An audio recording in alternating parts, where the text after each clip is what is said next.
the meeting to order.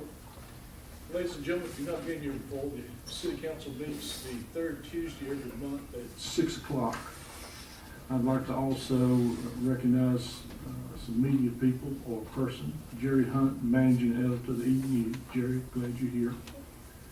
Anybody else here from the media? That's the only one, isn't it? Item one,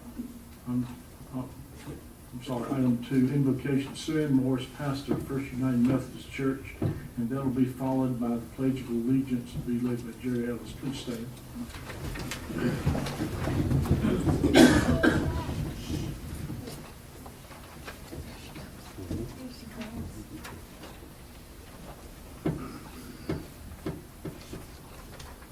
Let us pray. Our most gracious God, we do praise you for this beautiful day that you have given us. We thank you for this time that we've gathered together, the leaders of this wonderful city that we call Eden, that you would, Lord, bless them with a clarity of mind to make decisions that are for the best of all and the good of all. We know that you tell us to pray for one another and especially to pray for our leadership. And so we pray for them, knowing that if they trust you in all decisions, things will be well. In Jesus Christ's name, amen. Amen. I pledge allegiance to the flag of the United States of America and to the republic for which it stands, one nation, under God, indivisible, with liberty and justice for all.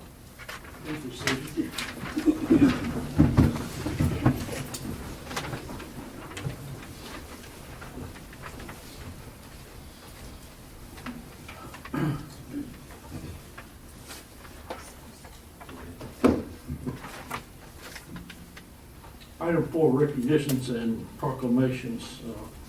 A, recognition of Alicia Parker of Royalty Health and Wellness for the 2016 Young Entrepreneur Award. Mr. Doherty.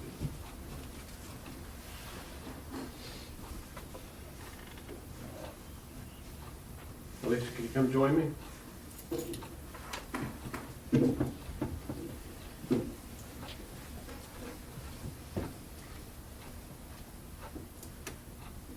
In late September, the North Carolina Rural Center has their Rural Assembly, and there they honor many different businesses throughout the state. And it was my pleasure to see that somebody from Eden was honored as the Young Entrepreneur of the Year award. And I want to just read what they said about her. Alicia Parker is owner and director of Royalty Health and Wellness Resources, PC, a registered nurse, and a participant in the Rural Center's New Generation Ventures program. She joined Ventures with the vision of starting a home health care agency after noticing the aging population in her community and the need for quality care to help assist this population. During her time as a Ventures client, she has faced many challenges, but despite them all, Alicia has still made her business a success. Royalty Health and Wellness Resources now has 30 employees. It's one of the top home health care companies in Rockingham County, serving over 35 clients. So, Alicia, you may want to show the award that you got from the Rural Center. And also, we wanted to give you something to honor this great award from the City Council. I'm really glad your business is doing well. Thank you so much for being part of our community.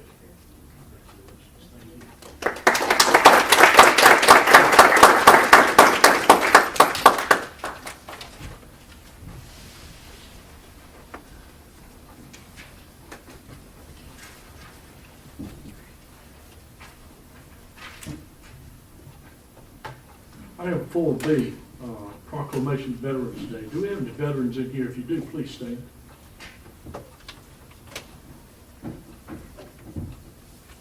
Okay, there's 3 of us in here.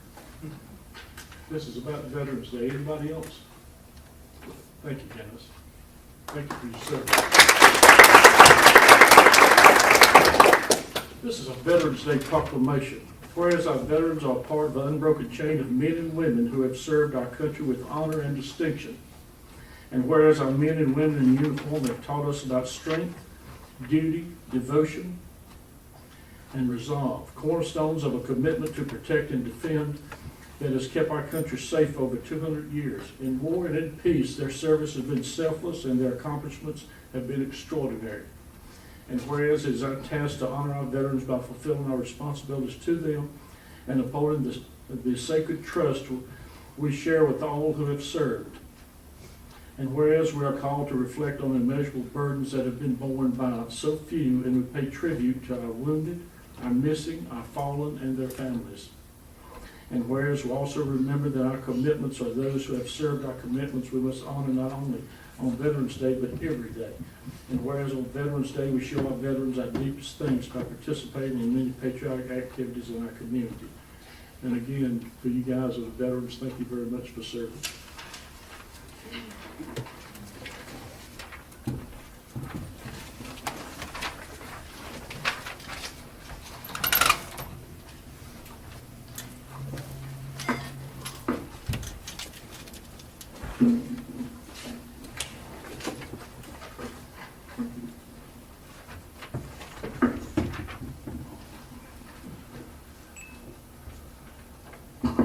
Item 5, roll call. Let the record show that all members of council, city manager, city attorney are present. No public hearings, requests, and petitions of citizens. We have three people on here to speak. First one is Marie Dunn, 711 Franklin Drive. Mr. Mayor, did we set the agenda for this meeting? I'm sorry. I sure do. Item 6, set the meeting agenda. Council, we're going to delete item 9, audit presentation. That'll be done at the December meeting. Any other additions or deletions? If not, then is there a motion to accept the agenda? We have a motion. Is there a second? Second. Any more discussion? All those in favor say aye. All those opposed, no. The meeting agenda is set. No public hearings, then requests and petitions of citizens. The first person is Marie Dunn, 711 Franklin Drive. Ms. Dunn, could you come up? Give us your name and address, even though I've said it. Yes, I'm Marie Dunn. I am a resident at 711 Franklin Drive now. Me and my husband just bought the place on November the 8th. And apparently there's a question of the city water being inside or outside city rates and the trash pickup being involved in that. When I came to turn the water on the 10th, because we moved in on the 8th, signed the papers on the 8th, and moved in. On the 10th, I talked to somebody at the water department and they said it would be outside city rates. Now, when we bought the home, it was inside city rates because our house is on the line. Half of our property is in, half of our property is out of the city. So they told me that it would be outside city rates as opposed to inside city rates, what it has been up to this point. And it was told to us by the real estate agent that that's what it was. At any rate, I understand that we need to either be annexed in or continue with outside rates. And I was told that there was a letter being mailed out to other people there on Franklin Drive that have been in the past paying out inside city rates, and they would be changed to outside city rates. And I understand that the city needs either outside city rates or taxes for the city. I understand that. I was angry to find this out, but I've since come to the conclusion that I understand where y'all are coming from. The thing that I need to clarify is that we came into that property with the understanding that it was inside city rates and that we would have trash pickup. Now, if we pay outside city rates or annexed is the question. If we are annexed in, I would like to know how long it would be to annex into the city for our property. And the other thing is, I understand that it will be the people that are being alerted to this now are given until January for the change. Now, I would like to also be accepted to be until January to accept that change, since I came into this property understanding that it was inside city rates and there would be trash pickup. Now, my trash can was picked up today off of my carport. So right now, we have an issue with trash because there is no cans, no receptacles available for waste management until January. So we would be willing to start the process to be annexed in tomorrow, for our whole property to be part of the city, and for us to keep the trash can and be able to pay inside city rates. I just need to know how long that's going to take, and if we can continue with the way that it was set up originally until January, just like the other properties that are being alerted to the change. Who should we talk to about Yeah. work with? Well, let me go ahead and address a couple things. The first thing is, as far as the annexation, what you would need to do is just get with Ms. Stoltz, who's right there. That would probably be about a 60-day process. As far as the reason we made the determination, and of course, if the council wants us to extend that to January, we certainly can, was that to go ahead and change you now was that despite what your realtor told you, the city didn't tell you that. That's what your realtor, let me finish, please.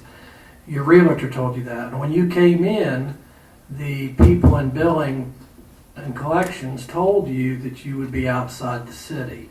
So, they immediately, that you were outside the city. When I came to sign up for water, they told me it would be outside city. That's right. Before we bought the property, we called the city and asked, and it was inside city rates. My husband came to the city and spoke face to face with a person, and they said inside city rates and trash pickup. Well, I don't know about, that's the first I've heard about that, but if they did, then obviously that was a mistake. Back in 1992, somebody did, that's why multiple properties there on Franklin Drive incorrectly. The line goes through those properties, but most of the structures are outside the city limits. None of those properties were paying city taxes, yet they were receiving the inside rates, which the previous owners to your property were receiving that as well. Which, you can't, the citizens can't have it both ways. You either pay city taxes and you get the benefit of city services and city rates, or you don't pay city taxes and then you would have your solid waste services provided by the county through waste management, and you would pay double on the water and sewer.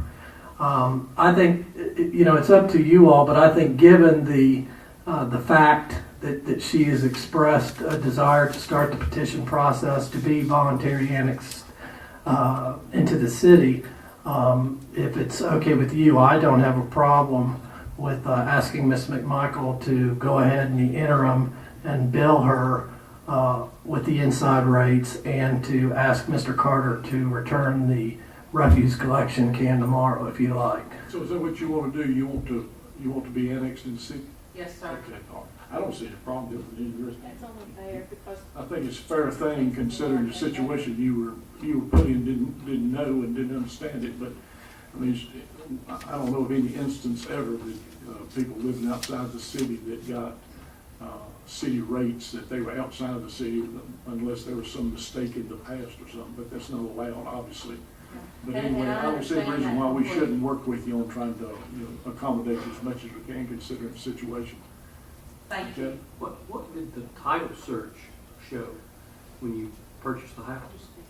I'm sorry. Oh, I'm sorry, I didn't see you. I'm sorry.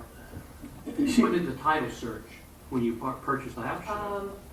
I really don't know. I know that the property, the city line goes through our property, but as far as I'm understanding, the bedrooms of your house have to be inside the city for it to be inside rates. But the city line goes through our property. The tap is inside the city. Our house is outside the city. Okay, all right, thank you. Anything else? No, sir. We'll try to work with you on that. I'm sorry that happened. But, Thank you. I appreciate But it. we'll try to work with you the best way we can. Thank you for speaking.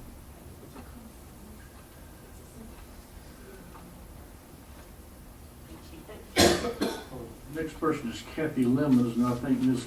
Lemons wants to speak under new business at 11C when we bring this up. Is that correct? Yes, sir. Okay. Next one is Andy Powell, 132 Landfill Road. Mr. Powell, you want to come up? We're connected. He's the property owner for that same case. Okay, you want to speak at the same time then? Okay. Seth Woodall. I'm here on, in regards to the order for demolition on Monroe Street. I'd like to reserve my statements until we reach, 11B. Okay, all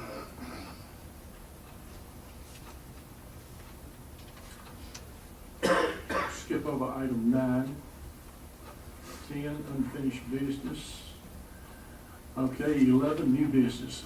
Approval of boards and commission appointments. Ms. Stokes.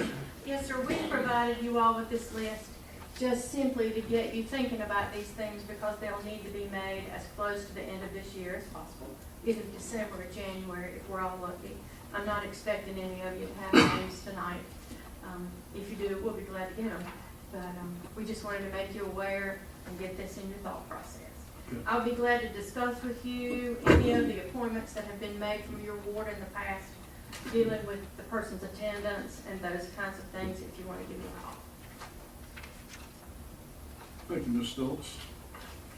Item B, request to adopt an ordinance for the demolition of a structure at 628 Monroe Street under the City of Eden Human Habitation Ordinance. Ms. Stokes. Yes, sir. This is an apartment building located between the old post office and the hair salon on Monroe Street. It was purchased at a tax foreclosure auction and has not been brought up to standard since then. The current value of the apartment building is $11,477 according to the tax department. The rule of thumb that the statutes have us use is, would it cost more than 50% of that $11,000 to repair the building, and it's our opinion that it would. This is the front of the building, and there has been a problem for the various business owners and the like in this neighborhood because it stays open. You can see this is a view inside the door of the ground floor. These pictures are a little hard for the folks in the audience to see, but you can see that there are numerous repairs that would need to be made before this thing can be inhabited by people, or we could allow the power, anything like that to come on. There's the eaves again.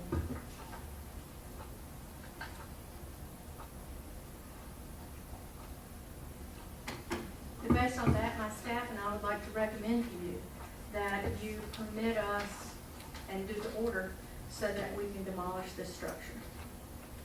Okay. Mr. Woodall.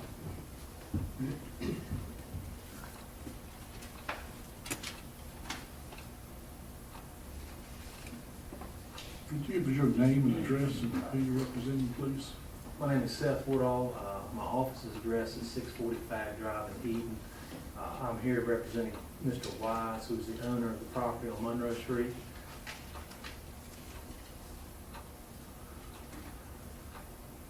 At this time, it would be our request to the council to consider two options for this property. Mr. Wise has owned this property for approximately 2 years, I believe, and I believe 4 years. He's owned this property for approximately 4 years. The photos that were just submitted to the council appear to be photographs from over probably 18 months ago to 2 years ago. We're not certain. It's the first time I've saw those, but speaking to my client as we were going through those, it appears that those are old. Since that time, there has been some efforts to secure the property. I think a letter was sent out from the planning office. Mr. Wise went out and met with the inspector, boarded up and secured the property for safety purposes. Since that time, Mr. Wise has been unable to make any form of repairs necessary to the property, and that is through a court order that was entered into by Judge Grogan over in Wentworth in December of 2014. Mr. Wise has been undergoing a domestic matter with his ex-wife, Karen Wise, who has a marital interest in the property. and a restraining order was entered back in 2014 prohibiting him from disposing, wasting, or making any modifications or encumbering the property. So what he's done is when he purchased the property originally, it was just prior to the party separation. And at that time, his intent was to acquire the property, to borrow money against the property, and to make repairs and to make it habitable. It's my understanding that he actually met with Ms. Stoltz at some point and made a proposal to her that his intentions for the property would be on the bottom level to make retail space and the top level to make apartments. That is still his intentions for the property. Now, it is fair to say that the tax value is $11,000. However, Mr. Wise has invested more than that in it, and his intentions are certainly to try to bring this property back up to a habitable condition. It's my understanding the city's proposing to tear this down and then to, at a pretty excessive demolition cost that would then, I assume, try to be recouped from Mr. Wise. I don't think that's in the city's best interest. I don't think it's in Mr. Wise's best interest. And I would ask the council respectfully to deny that request. But I think probably a more reasonable request for tonight will be our request to table this issue for approximately 6 months to try to allow us the opportunity to get him out from under this order. Now, we have been litigating his domestic case for approximately 2 years now. We have a court date set for next week, next Wednesday, the 23rd.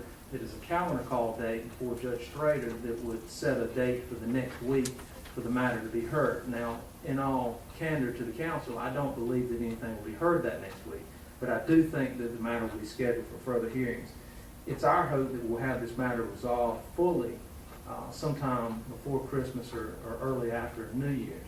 So with that being said, we would ask that this matter be tabled for approximately 6 months, allow him the opportunity to try to get out from under the restraining order that he is under at this time, and to make some satisfactory progress to the council and to the zoning and planning office of what his intentions are.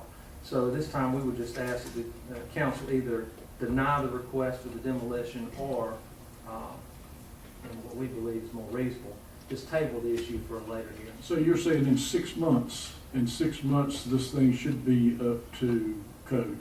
Well, that is contingent upon the court carrying out what we believe the court's going to carry out. You've all heard the saying, the wheels of justice turn slow. This is just one of those cases that we're in that's just taking some time. At no fault of Mr. Wise, it's taking some time. We believe that within 6 months, but in all candor to the council, I don't want to mislead the council, but we do believe that that is the case. I'm not certain as to what, if anything, the council or the zoning office has as far as intentions with the property. I haven't heard anything about what the intended use would be after the demolition and condemnation. But I don't believe at this time it would be appropriate to enter a demolition, given the fact that he is under an order prohibiting him from borrowing any money.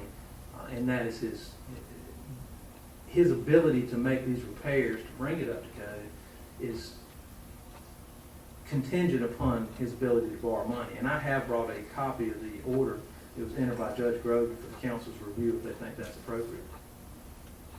Ms. Stoltz? Yes, sir, I would like to have a copy of that for our files. We are not unfamiliar with Mr. Wise in our office. I have had numerous conversations with him over the years about various plans that he had for properties that he's bought across the community. This particular property has proven to be extremely difficult to keep closed. People get in it, and it has become a problem for the surrounding businesses. I know that we always like to work with property owners and avoid spending the public's money when we don't have to.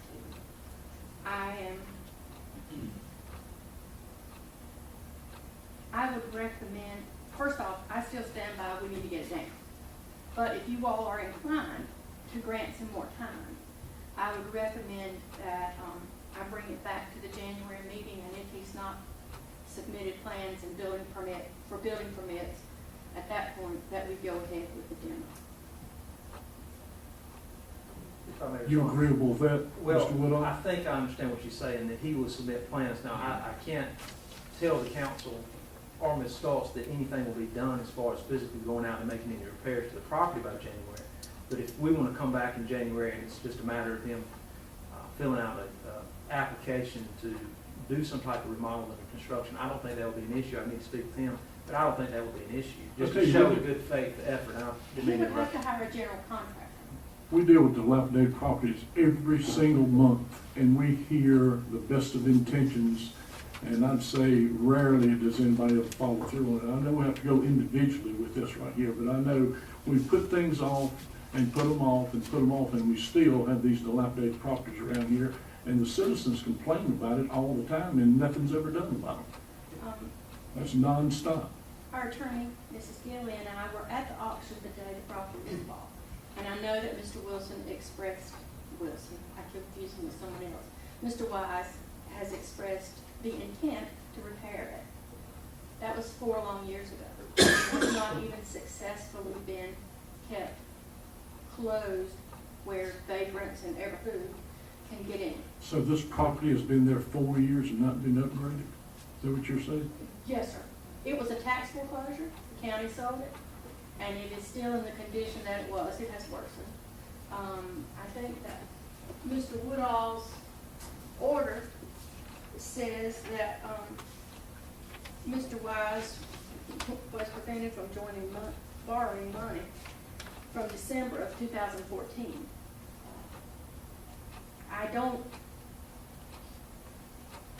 It's very difficult to be in this circumstance, but this building is an incredible nuisance to the business area. So there was 2 years before he was put under this order, that he did nothing to the building, is that correct? I'm gonna make sure and look at the video. You got it there? Mr. Wise, you come up if you want to. I know it was 2012, I looked it up this November 2012, because I looked it up this So we had it afternoon. for 2 years and nothing happened. I know I get numerous complaints about it every month. It was deeded to him on the 8th day of November of 2012. It's my understanding at that time, there were still tenants there, it's a tax foreclosure. I think Barry Graves owned the property, it was foreclosed on. There was tenants located there, it took multiple months to try to get everybody out, try to get the property secured. We don't dispute the fact that they have deeds as far as when it's recorded, but it did take some time. It's my understanding that he has secured the building, he can't, if somebody goes by and kicks the door in, it's my understanding he's been notified, he's fixed it. Or boarded it up. He has painted the building since those photographs were taken, and done made some efforts, as minimal as they may be, to try to better the appearance for the neighbors there. And again, I understand the city council's position that there are a significant number of vacant buildings, and you get a significant number of calls, and I know that's a problem. I know it's a nuisance. But I do think that one thing, although that the council may think that he had this time from 16 months from recording the deed until the restraining order was entered, if you recall my initial arguments that, at this time, immediately following the purchase, I believe he had gone through a separation, wasn't the best time of his life. Now, that's not a legal excuse right now to the council, but that's just what he was going through at the time, and that did affect his financial ability to do some of these things. So at this point, given the fact that he has been under an order for 2 years, we are trying to resolve this. There is a pending court date that, I don't think it's going to happen next week, but we certainly intend to try to make that happen. We don't have a problem coming back after the New Year's and trying to submit some type of plan. It will take more than just coming into the office with something put on a piece of paper that he wants to do. That won't solve the issue that we have.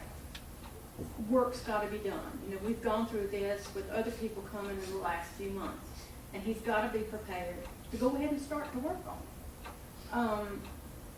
I'm not unsympathetic to Mr. Wise, but it is a continuing problem for both the city and the surrounding area. And by the way, it was deeded to him in November of 12. the injunction or restraining order was adopted in December of 2014. So that was 2 whole years. And also a detriment to businesses that, could come in as well. It's a constant problem trying to upgrade the downtown areas, and Eden has taken a beating over the years. And it's a constant thing to try to get a new business to come in when you've got old dilapidated buildings down there. We hear it every single day about this type of stuff. And we put it off and put it off and put it off, and nothing's ever done. And I don't know if the council is familiar with the building at all. I don't think it necessarily appears dilapidated, but it certainly needs some work. Mr. Woodall, your client, Ms. Wise, what are you thinking about for the future of that building?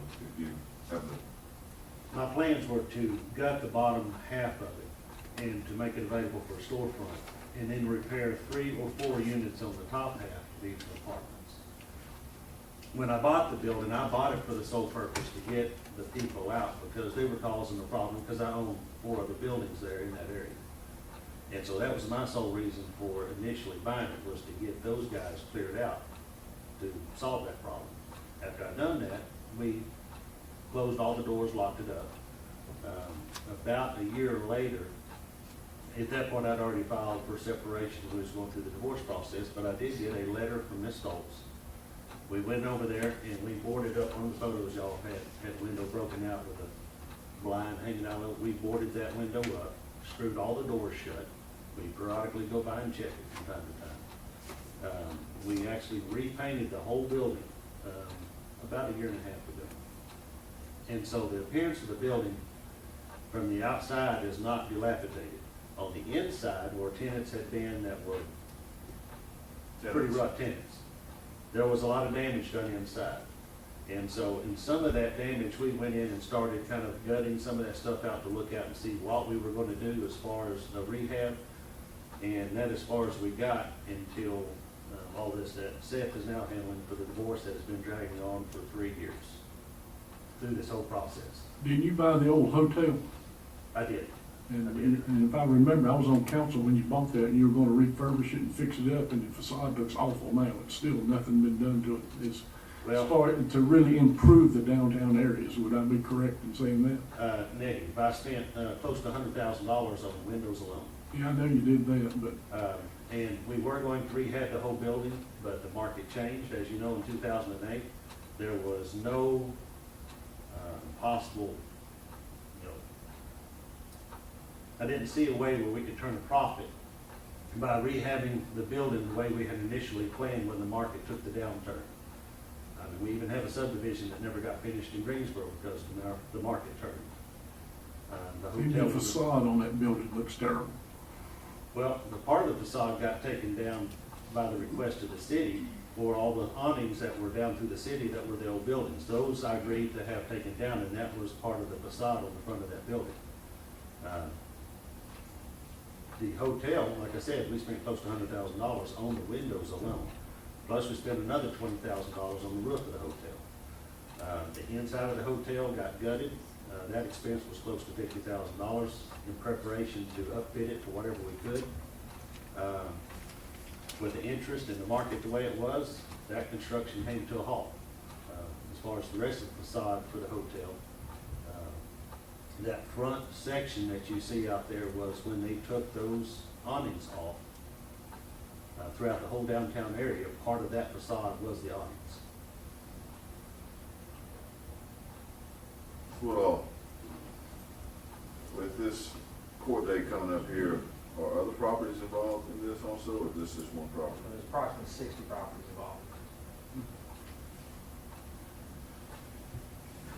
About 6 or 7 of those we have actions on for minimum housing codes that we've had for many years.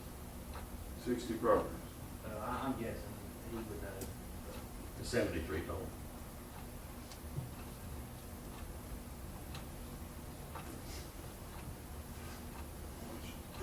What other municipalities are working with you on these other, out of our district? I'm sorry, I didn't understand. What other municipalities are you working with? There's no municipalities dealing with any issues such as this at this time. And I'm not aware of any 6 other properties that we're dealing with right now with code violations. Okay.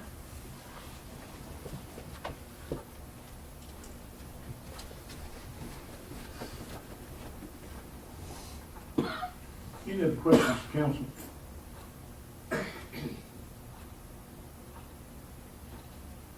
Anybody else? Appreciate your time. Yes, sir. Anything else you want to say? I just respectfully request that the council consider our arguments tonight. Thank you for your time. All right, thank you very much. Thank you, Mr. Wise. Mr. Doherty?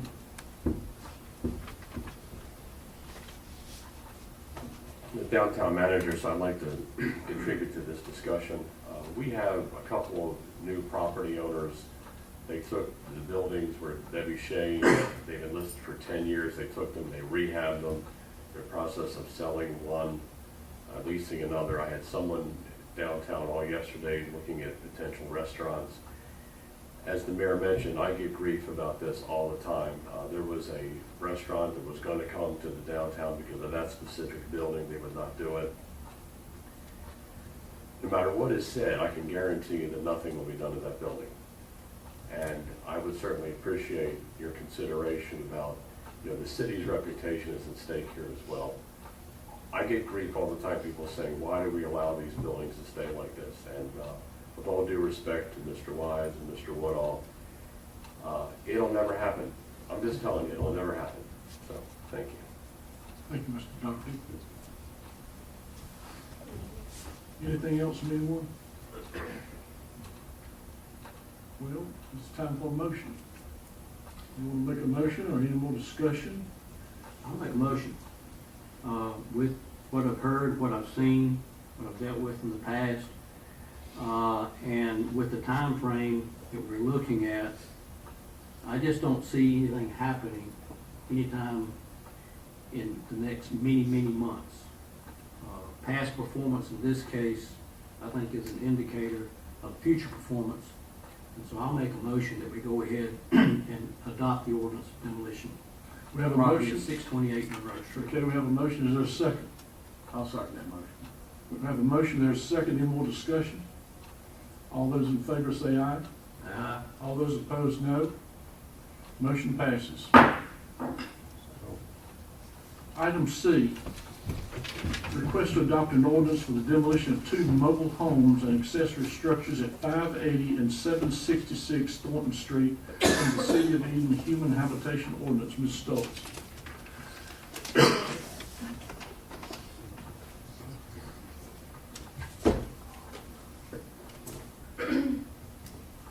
I will share with you that I am aware that all of you got a copy of the timeline that we've prepared, that Deborah did, for all of the interactions we've had with this property since 1999. And I can tell you that some of them we couldn't trace because one rendition of the permit program lost some files. But we know that we have been engaged in actively trying to abate these violations for years. We have already demolished 1 mobile home that was on this property. There used to be 3. If you take a look at the value of this property, as we discussed earlier, both of the mobile homes, one is valued by the tax department at $1,297 and the other at $1,191. We have sent numerous notices. We have done everything we can to get the property owner to take responsibility for it, and to date he has not. The neighbors in this area have been infuriated with us as a staff and have complained for years about this site. At this point, I see no recourse but to demolish both those structures and then pursue the collection of the funds owed to the city for the first one and for these 2. Let me run through these pictures with you. So the money is still owed for the first demolition? Yes, sir. Here's an aerial photo, and this one shows where the 3rd mobile home was before we took it out. This is as it looks today. You can see This thing is not livable. The electrical problems of mine are interesting. And then here's the other one.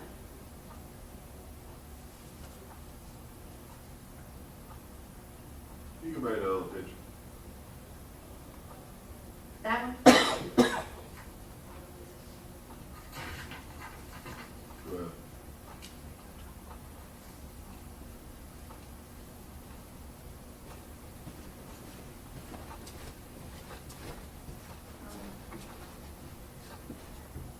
at this point, I can do nothing but recommend that you go ahead and allow us to demolish these things and move them off this property.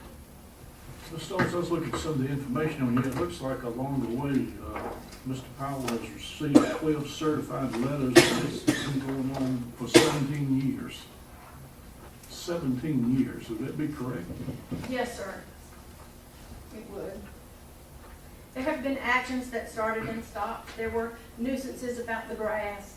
There's been every kind of violation known to man, but as all that has gone along, the mobile homes there on the site, as obviously are vacant at the moment, and they're not livable, and there's no way you could repair them for half the values that I shared with you earlier. I see no recourse but to demolish them and clean them up. Okay, thank you. Mr. Powell, would you like to come up? Just give us your name and address, please. Andrew Powell, I live at 132 Lampdale Road, Unique. I am a property owner. I lived there with my mother since 1966. I did move away, but I bought a house on Lampdale Road in '87. My aunt lived in the one where it showed the inside, the one that would be on the right. This one? No, the first. Go back to the map. That one? No.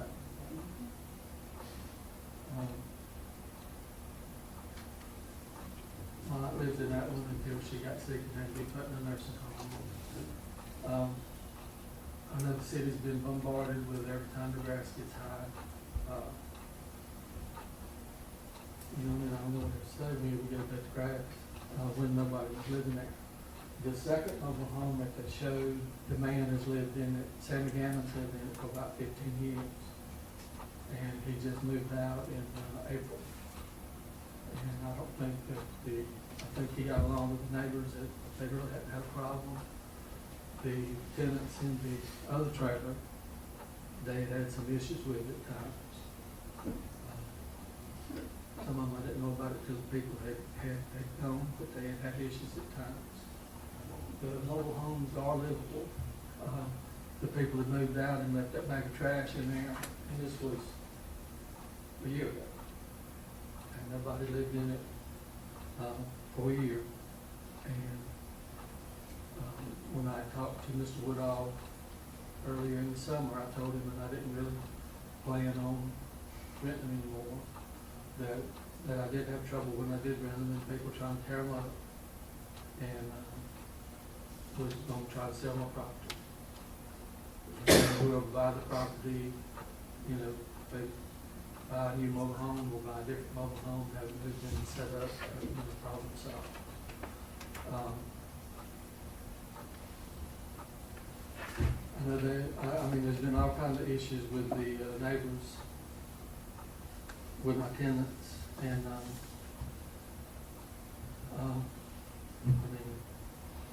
I mean, I didn't have nothing to do with it. You see people and they talk to you and they want to rent, and you try to check where they lived before, and you know, they seem like good people. One of them was my mechanic. The one he had the most trouble with was a guy who was a mechanic for me, and I let him and his wife move in. He had a bad problem with drinking. But where I was having trouble, it's been the people who were in there last. I don't think they had trouble with them either. She wouldn't watch her kids. What happened now? They moved out. They moved out. It's been about a year, but right around in this time frame, they've been on a year. And I wasn't gonna rent them anymore. And they were there right at a year, maybe a month or two longer than a year, with, with no city problems that I know of. I think they helped her maybe longer or mower or something to mow the grass with once or something. I'm not sure. But on the second one, that has the ticket rails up, the man that lived there for so long, he's the one that added all of that stuff to it. But the inside of both of them are sound and they're not dilapidated and they don't leak. That one picture of the floor that just showed the blue and white tile, that's the only, I think that's the only hole in it. Other than that, they're fine. And, I hadn't tried to cause a problem. I'm a retired law enforcement officer and I run a car lot over at the old Seal Test Drive-In. And I have several properties around town. I've got one in Draper on High Street, right behind the barber shop. And I was having trouble with whoever I rented to, which is, it cost more after they were there for 6 to 8 months to fix it back up than the rent was. So I've had it closed for at least 3 years. I hadn't really it's just sitting there. And the market's really been to where it's, if fire sold it or whatever, it's really no market. How about the next last house on the right on High Street? So if you come in from the Balmore, I think it's the third house on the left, right in behind you, little big barber It's shop. not on the corner house, is it? No, it's not, it's. Married on home. Married? I don't remember the name. It was a man's mother that lived in the house. It's right across the street is a house. It's like 4 apartments. Getting back to this property, have you tried to sell it or put it on the market or? I'm in the process of that now. The gentleman who owns land beside of the Lemons is, he's trying to work out a deal, trading me some of his houses in town for my property there, so more of his would be together. If you'll forgive me, even if he sold it, the mobile homes still need to be removed. Whether it's Mr. Powell or the next guy, they need to be removed. Mr. Powell, I got a question. I look back and there's a list given here, and all the council members have it. This is like 17 years of dealing with you, and it goes anywhere from junk motor vehicles to junkyard, high grass, and junk cars, high grass, junk car removed, high grass, junk trash, dilapidated single mobile. It goes on and on and on for 17 years, and it's been 12 certified letters sent to you. Yes, sir. My goodness, that is just excessive for the city to have to talk to you that many times about all the different things. There's a point where you have to take care of business, and obviously you're not taking care of these things. Even one of the tenants still in power from Duke Energy, and like I said, it's been 12 certified letters sent to you, and you're still coming before us. Well, this is the first time I've been before y'all, and every complaint is from the Lemons now. They were. Across the street. When a complaint comes into the office, One of the things is I went out there and I looked at property myself, and the fact of it is you have a nice church in the back of your property there. You have a very nice driveway that you've been blessed by to have rock on it. I'm sure that you didn't provide for the driveway itself. And that's one of the things I noticed right off the bat, with your entrance there. And I looked at those trailers, and we've had people come in the past here with problems with trailers. And the thing of it is they've got a couple of days on them. For tax books, it's looking at $2,400 total on 2 properties. And I don't know what you're thinking about selling your property for or whatever it be, but the fact of it is you're a businessman, and it's time for us to be positive in what we're looking for in the future be. And really in a neighborhood, if you just told me you own property in High Street, and in my section of town, and I know exactly what house you're talking about. I know it's what it is, and raised there all my life, and I know who lived in it and everything. And before they moved out of it and the whole nine yards. And the fact of it is you've seen across your property is a nice family dwelling. And, you know, if you had to live across from that every day, and understand you said you were raised there, and, you know, in the 70s, understand that, but that was probably different. But now it's just 40 years later, and like the mayor said, you got 17 letters at you. That's a lot. And, you know, it's time to let them go, I guess. I mean, I would ask that y'all would just let me sell my property. I mean, they are livable, but I won't rent them anymore. And, sign an agreement that I won't rent them anymore. And, you know, just put it on the market and sell it and knock it down. Mr. Phelps, do you have a lien on that trailer? I'm sorry. You have a judgment on that first trailer?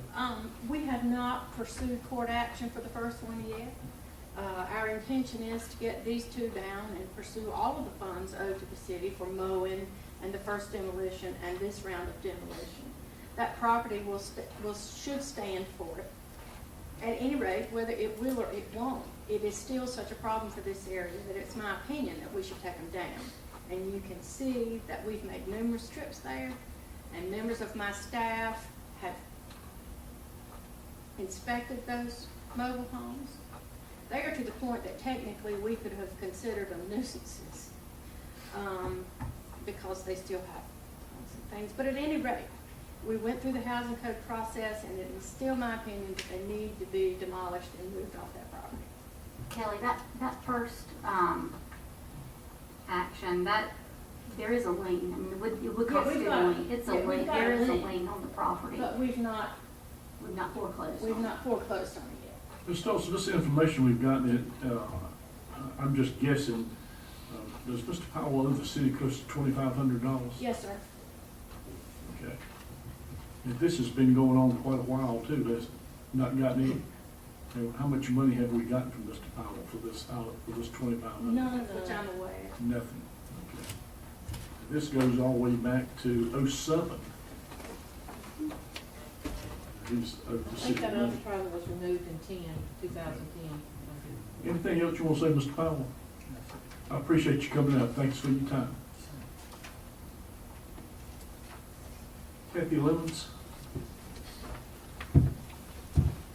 If you could give us your name and address, please. My name is Kathy Lemons. I live at 764 Thornton Street. When we look out our window, we see the garbage across the street. I married that man in that red sweatshirt 18 years ago, and I built my home there beside of his parents. There's the other man sitting on that road, and that's my son.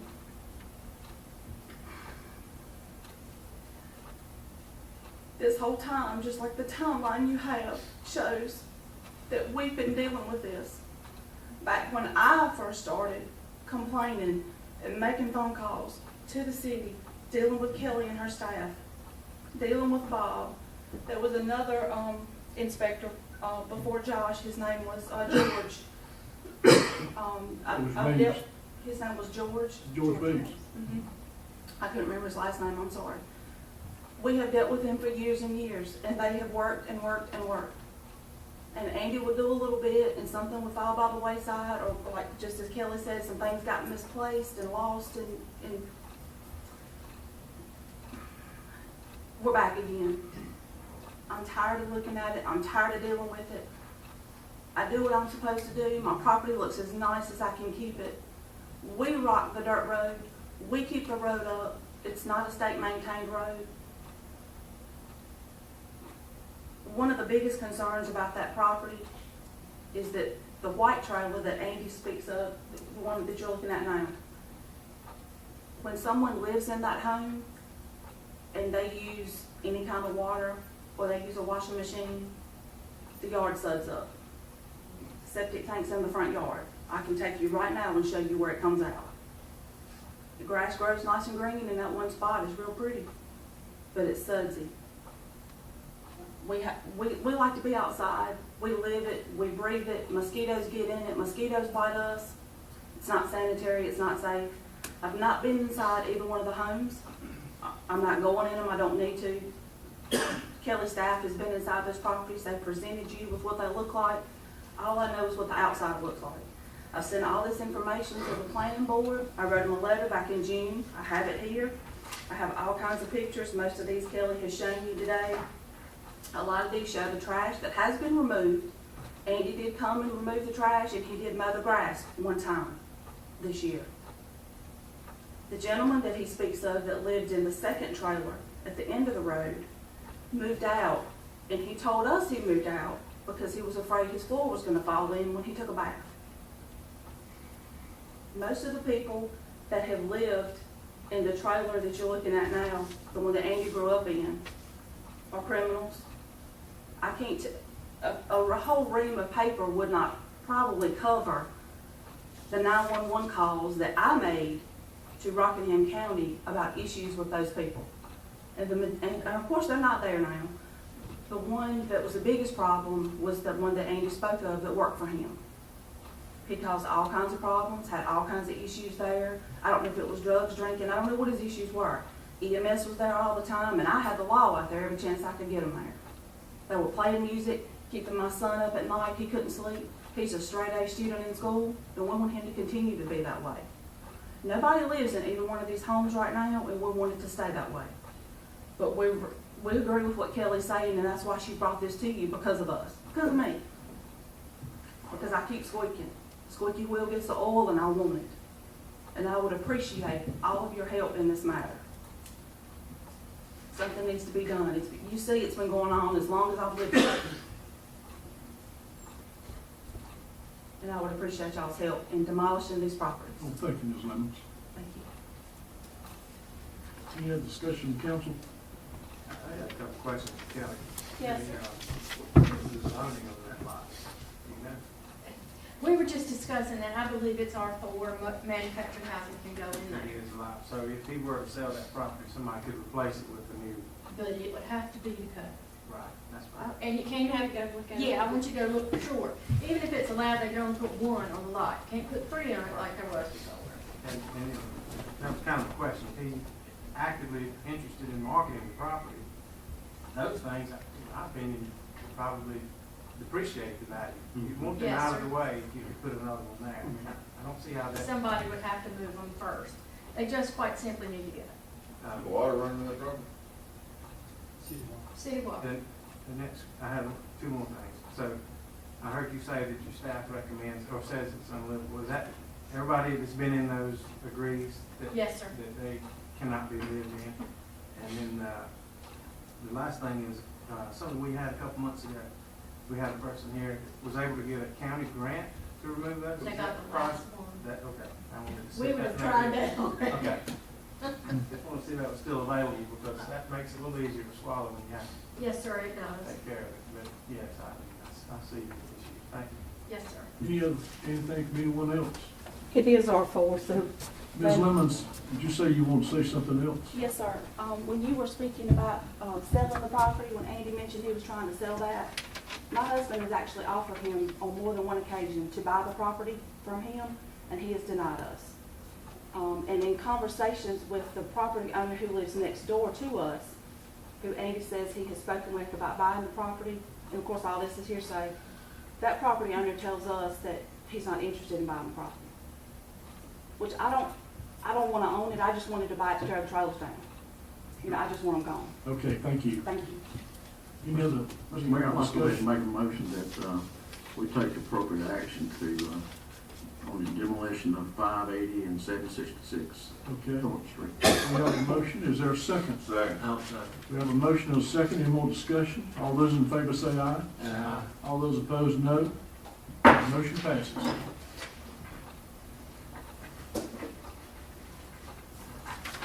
Item D, confirm the amount of the indebtedness of demolition costs to be collected in the same manner as special assessments. Ms. Stoltz. Yes, sir. What you have is a series of actions that we have taken that we want to pursue collecting the money. And there are some steps in the process that require y'all's involvement. This is the last one, but we do want to get your permission to go ahead and start legal action. Kelly, where's the 534 Freeman Road? Whereabouts that located, close to? Blue Creek, Well, yes, most of the one stop there on the left, the church property. it's back down in there. About farther than? Yes, sir.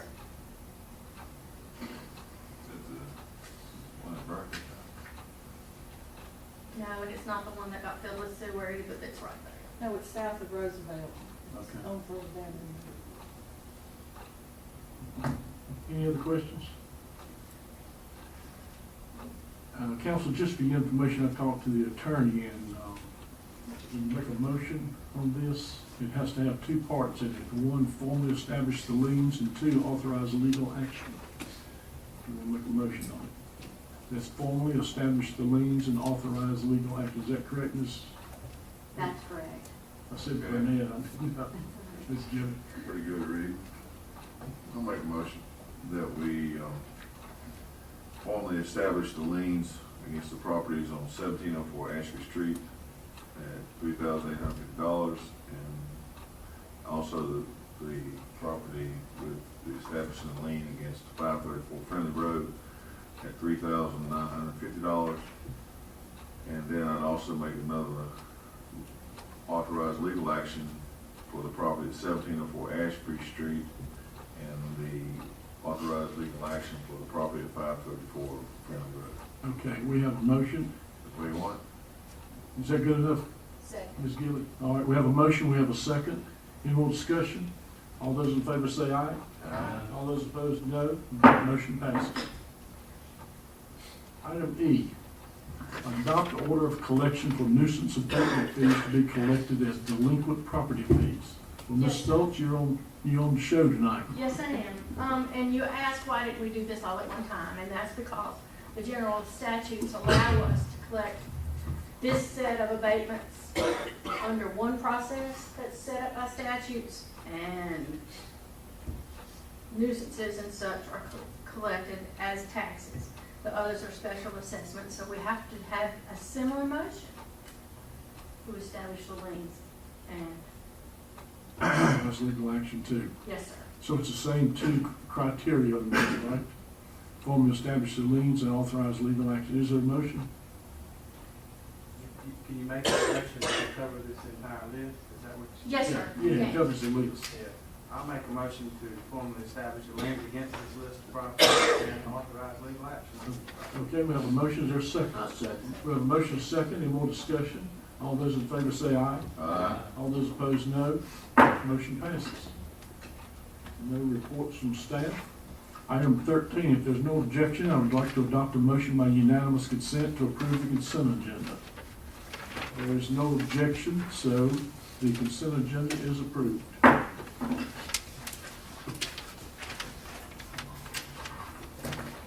Item A, oh, I'm sorry, that's all. 14, any announcements from council? Yeah, I'd like to congratulate Mr. Reese Pearl on his election. Congratulations. As new county commissioner for Rockingham. Any other announcements? I'd like to say, I'd like to give congratulations to my youngest daughter and her husband Kyle. Got married first Saturday in November. So I'd like to send that shout to them.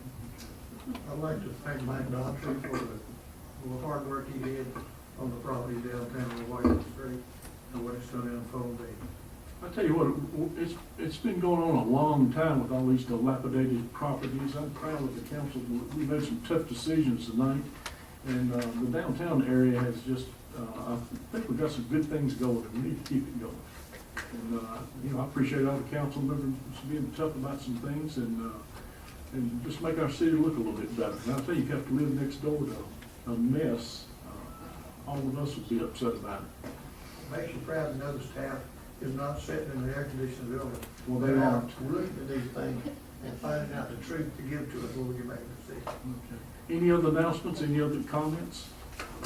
Last one, if there's no objection, I'd like to adopt a motion by unanimous consent to adjourn. If there's no objection, the motion is approved by unanimous consent. Thank you.